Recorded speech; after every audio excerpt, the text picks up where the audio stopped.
Story 1. I knew that door would creak before it did. This happened in 2019, in a small rental cabin in upstate New York.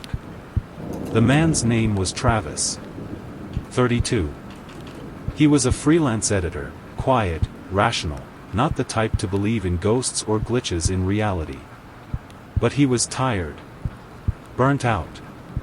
So he booked a week in a remote cabin on the edge of the Adirondack forest. The place was simple, one bedroom, a tiny kitchen, wood stove for heat. No Wi-Fi. No neighbors for miles. That first night, everything felt normal. Cold.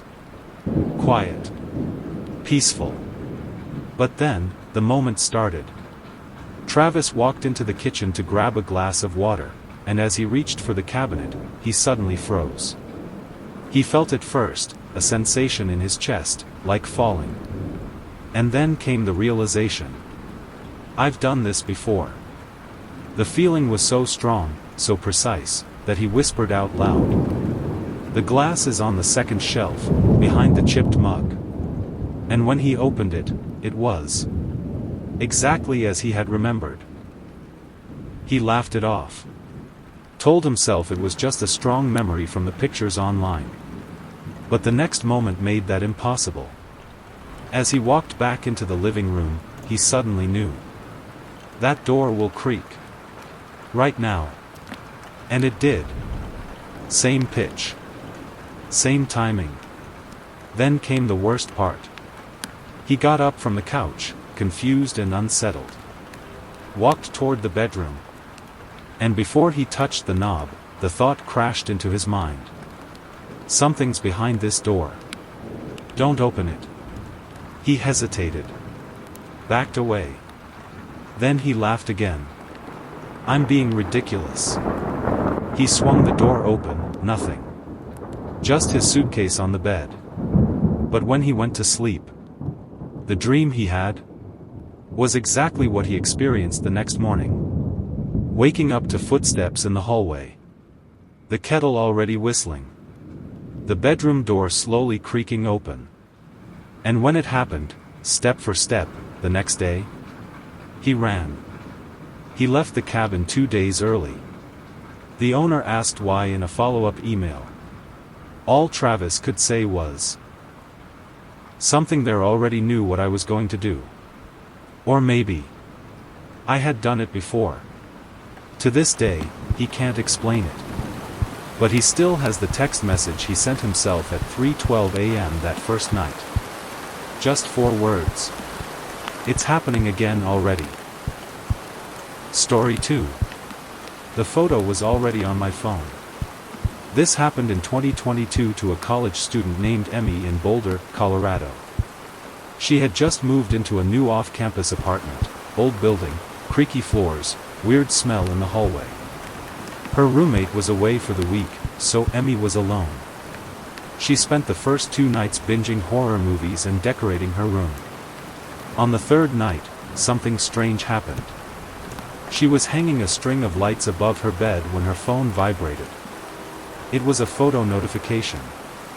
Weird, she hadn't taken one. When she opened it, she nearly dropped her phone. It was a photo of her, standing on a stool, arms stretched up, hanging the lights. Same position. Same room. Same moment. Except she hadn't taken it. And no one else was there. She checked every app, every folder. It wasn't from Snapchat, not from her camera roll. Just a photo saved in her gallery, time-stamped 5 minutes into the future. She thought maybe it was a glitch. Maybe her phone just bugged out. Until she noticed something else in the corner of the photo. Just behind her, in the mirror on her dresser. A face. Half obscured. Smiling. Wrong. She turned, heart pounding. The mirror reflected nothing now. No one else in the room. She left the apartment that night. The next morning, she went back with a friend. The photo was gone. Every backup. Every cloud folder. Even the metadata was wiped. But her friend noticed something while helping her repack her clothes. "Emmy, why do you have 2 toothbrushes in your bathroom? You live alone, right?" They checked the apartment together, no signs of entry. But something was off. Drawers weren't how she left them. Food in the fridge was missing. And the attic hatch in the hallway closet was open. They called the landlord. No one had accessed the space in over a year. That night, Emmy threw the phone away. Got a new one. New number. New apartment. But sometimes, late at night, she swears she hears the camera click sound. Like something still remembers her face. Like the moment isn't over. She once told a friend, "I think that photo wasn't from the future. I think it was a reminder that I've already lived this." Story 3. He said he'd seen it happen before. This happened to a man named Bryce, a mechanic in a small Ohio town. He was driving home from a night shift in the middle of a snowstorm. 2-lane road. No lights. Just pine trees and falling snow. Then he saw it. A car flipped on its side in a ditch. Hazard lights flashing faintly through the snow. Bryce pulled over immediately. Ran to help. There was a woman inside, mid-30s, bleeding from the forehead, dazed but conscious. She looked right at him and whispered, "You came again." Bryce froze. "What?" She smiled weakly. "Last time, you never made it in time." He called 911. But as he waited, something about the scene gnawed at him. The way the snow fell. The blinking of the hazard lights. Even the shape of her broken glasses. It all felt exactly familiar. Then it hit him. He had dreamed this. A year ago. Every detail, the road, the woman's voice, even the way she gripped his wrist. In that dream, he arrived too late. In that dream, the car was empty. But the woman's voice still whispered from the woods. "You saw me crash. Why didn't you help?" He thought it was just a nightmare. But now, here she was. When EMTs arrived, Bryce stayed silent. He didn't mention the dream. But the paramedics said something strange before they left. "She doesn't remember crashing. But she kept asking for you, by name." Bryce never gave his name. That night, he dug through old journals, found the dream entry. It was dated exactly 1 year prior. Same road. Same weather. Same name. And at the bottom of the page, he'd written something in half-asleep scribble. "She dies if I don't stop." But in real life, he had saved her. Or maybe, he was just catching up with the past. What if déjà vu isn't memory?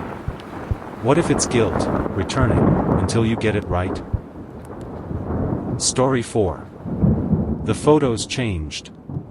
After he took them. In 2019, a freelance photographer named Miles traveled to an abandoned resort in rural Idaho. He was chasing a photo series on forgotten places.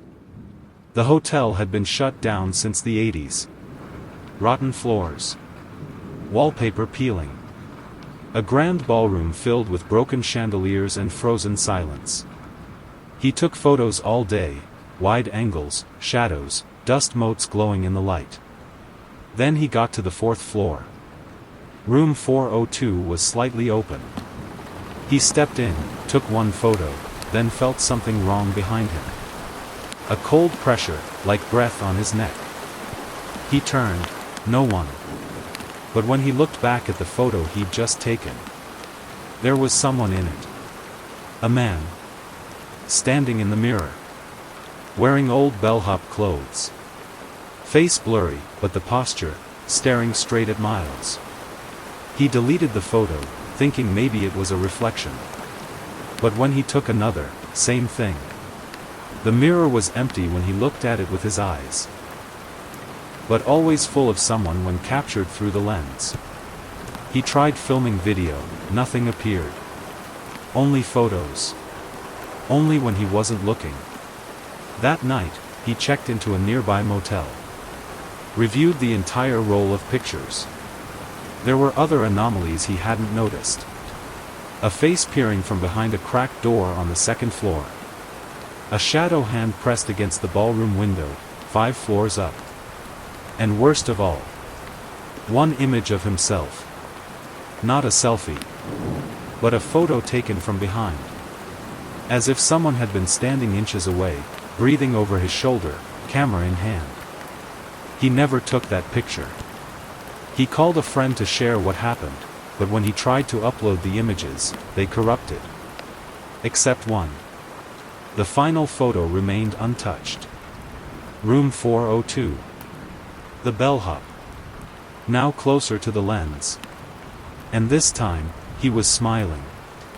The next morning, Miles drove to the resort to delete the SD card on site and make peace with whatever this was. But when he arrived, the resort was gone. Just flat ground. No ruins. No walls. Only a scorched wooden sign lying in the dirt. Burnt into it were the words. Some memories develop. After. Some déjà vu is memory. Some is a warning. And some was never supposed to happen again. If you've ever felt like time glitched. Like you've lived a moment you weren't supposed to. Tell your story in the comments. We're listening. And if you're still awake, hit subscribe. Because here, your nightmares aren't just dreams. They're memories.